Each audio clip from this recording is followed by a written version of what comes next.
Hai guys, alhamdulillah udah selesai. Aku barusan masak nasi untuk makan nanti siang. Jadi sekarang ini sekitar jam 11 siang, jadi aku baru bangun. Karena hari ini adalah hari Minggu, jadi aku itu libur kerjanya. Dan di pabrik aku itu liburnya setiap hari Minggu ya guys. Alhamdulillah sih. Alhamdulillah capek, alhamdulillah ada lemburan seperti itu. Karena banyak juga kan yang nggak ada lemburan di pabriknya itu ingin banget untuk lemburan. Jadi untuk yang di pabrik aku ada lemburan, ya syukur alhamdulillah, walaupun badan capek gitu. Tapi kita harus tetap jaga kesehatan kita dan pola makan tentunya, agar badan kita selalu fit dan banyakin air minum putih seperti itu ya guys. Jadi di video kali ini aku mau jelasin ke kalian karena banyak banget yang nanya ke aku tentang bagaimana sih kak cara pergi atau bekerja di Taiwan. Sebenarnya ini aku ngejelasinnya yang proses dari Indo ya guys. Sebenarnya waktu itu aku itu prosesnya itu ke PRT. Jadi aku itu prosesnya untuk bekerja menjaga lansia, bukan proses pabrik. Dan untuk proses pabrik sama proses PRT itu sebenarnya kurang lebih sama aja sih. Cuman bedanya kalau bekerja di pabrik itu dari Indo itu juga bayar gitu, bayar sendiri. Tapi kalau PRT atau juga lansia itu secara gratis. Bahkan kita itu dapat uang pesangon gitu. Jadi uang pesangon itu sama aja halnya kayak seperti hutangan sih. Kenapa bisa disebut seperti hutangan? Karena uang pesangon itu yang dikasihkan kita sebelum kita berangkat bekerja, itu tuh uang pesangon itu kita terima sebelum bekerja dan masih di PT ya guys. Itu tuh bertujuan karena kita itu kan nggak tahu di PT itu kita berapa lama, karena kita nggak tahu juga job kita itu bakal turun cepet atau lama gitu, karena tergantung nasib dan rezeki kita masing-masing gitu. Ada yang 1 bulan dapet job itu ada yang sampai setahun nggak dapet job itu juga ada. Jadi semuanya itu kan tergantung nasib kita sendiri seperti itu, atau rezeki kita juga gitu. Dan aku mau bercerita tentang pengalaman aku sendiri ya gitu. Yang pertama aku itu prosesnya dari PRT. Jadi proses aku itu dari awal, dari Indo, itu proses PRT. Dan syarat-syaratnya itu apa aja? Yang di PT aku itu minimal umur 21 tahun ya guys. Jadi minimal itu umur 21 tahun. Karena waktu aku umur 20 tahun, sebenarnya aku itu udah ada niat untuk bekerja ke luar negeri itu dari umur 20 tahun.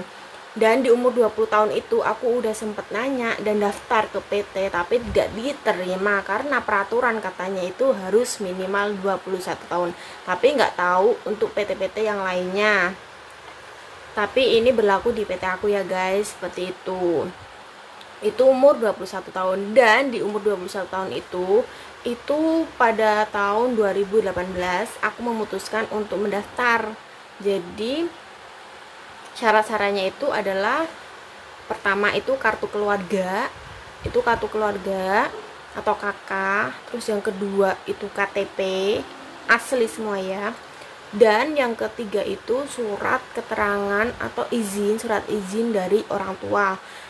Kenapa orang tua? Jadi untuk yang belum menikah itu surat izin dari keluarga itu adalah surat izin orang tua, sudah berkeluarga itu surat izin suami, seperti itu. Dan setelah itu kita kumpulin data-datanya itu, kita kumpulin, dan prosesnya itu bisa ada dua cara gitu guys. Jadi cara yang pertama itu kalian bisa sendiri atau bisa secara langsung berangkat sendiri ke PT-nya. Jadi itu bisa disebut mandiri. Dan yang kedua kalian melalui sponsor. Jadi untuk sponsor ini kalian harus hati-hati karena banyak banget juga berita itu sponsor nakal seperti itu. Jadi kalian juga super hati-hati. Oke lanjut.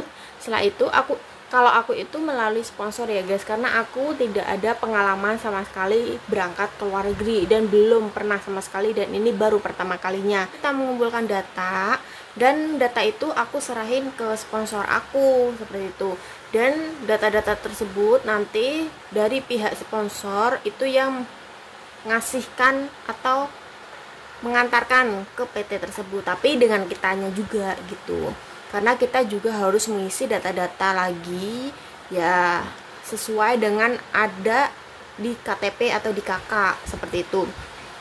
Dan waktu itu di aku itu daftar langsung disuruh medical guys, jadi aku itu medical langsung, itu medical yang pertama kali ya guys. Karena kenapa? Itu juga termasuk persyaratan untuk kita pergi ke luar negeri. Karena apa? Yaitu kalau kita mempunyai penyakit yang memang tidak boleh dianjurkan berangkat, itu bisa gagal gitu. Dan alhamdulillah di hasil medical aku itu semuanya bagus, kesehatan aku gitu. Jadi dikasih kabar lagi, kamu memenuhi syarat untuk pergi ke luar negeri dan hasil medical kamu itu bagus, seperti itu. Tidak ada penyakit sama sekali gitu. Alhamdulillah ya guys. Padahal waktu itu aku punya penyakit amandel dan ternyata di amandel itu memang nggak berpengaruh gitu, karena yang berpengaruh itu penyakit dalam seperti itu. Oke, lanjut. Setelah proses medical selesai, selang beberapa nggak lama ya, pokoknya nggak nyampe seminggu dikabarin lagi, ini karena kamu sudah mengumpulkan data dan hasil medikal kamu itu bagus, kamu bisa langsung ikut pendidikan gitu. Dan kenapa kita diwajibkan untuk ikut pendidikan? Jadi gini, untuk semua pekerjaan di Indonesia, di luar negeri, di negeri manapun itu sebenarnya kalau PRT itu sama aja ya guys. Itu ya bersih-bersih segala macam, kalian juga setiap hari di rumah juga pastinya sama yang dikerjain. Itu sebenarnya sama aja. Jadi kita itu sekolahnya di PT itu sekolah bahasa. Itu yang terpenting. Jadi kalau kalian pergi ke Singapura, itu kalian belajar bahasanya Inggris. Dan kalau kalian perginya ke Hong Kong, itu kalian belajar bahasa Kantonis. Jadi kalau kalian ke Taiwan, kalian itu belajarnya bahasa Mandarin. Dan di sini untuk bahasa Kantonis dan Mandarin itu tidak diwajibkan dan tidak ada belajar menulis, itu tidak ada. Kita hanya belajar kosakatanya itu kita kan juga dapat bukunya ya guys dari PT, itu juga bahasanya pakai tulisan Indonesia biasa gitu. Yang terpenting kita bisa mengucap gitu, agar kita bisa memahami bagaimana kita cara mengucapnya seperti itu. Dan alhamdulillah aku kurang lebih 2 bulan sekolah, 2 bulan 3 bulan ya pokoknya seperti itu ya guys. Aku agak lupa sih, jadi pokoknya itu totalnya aku itu prosesnya 3-4 bulan itu terbang gitu. Alhamdulillah. Sebenarnya waktu itu tuh terbangnya itu 2018 itu di awal ya, bukan di awal sih, di pertengahan gitu, di awal bulan gitu kan. Aku terbangnya itu bulan 10 di awal bulan, jadi diundur lagi jadi akhir bulan gitu. Tapi nggak apa-apa, alhamdulillah juga cepat. Dan terbangnya itu mundurnya itu nggak lama. Jadi setelah kita proses semua itu di PT-nya itu, kita nanti pasporan, terus proses lagi. Setelah pasporan nanti kita tetoan, setelah tetoan nanti kita PAP gitu. Dan kita juga sering foto untuk paspor, foto untuk isi data-data kita. Jadi seperti itu. Dan untuk uang pesangonnya di PT aku itu dapat, sebenarnya kalau kita proses mandiri itu dapatnya 6 juta guys gitu. Tapi karena aku ikut sponsor, tapi sebenarnya sponsor aku itu juga nggak bilang kalau dapatnya 6 juta. Tapi karena aku ikut sponsor, tapi aku dikasih sama sponsor aku itu 4 juta. Oke guys, setelah itu kurang lebih seperti itu prosesnya. untuk bekerja ke luar negeri. Sebenarnya sama aja, mau ke tujuan manapun itu prosesnya sama aja gitu.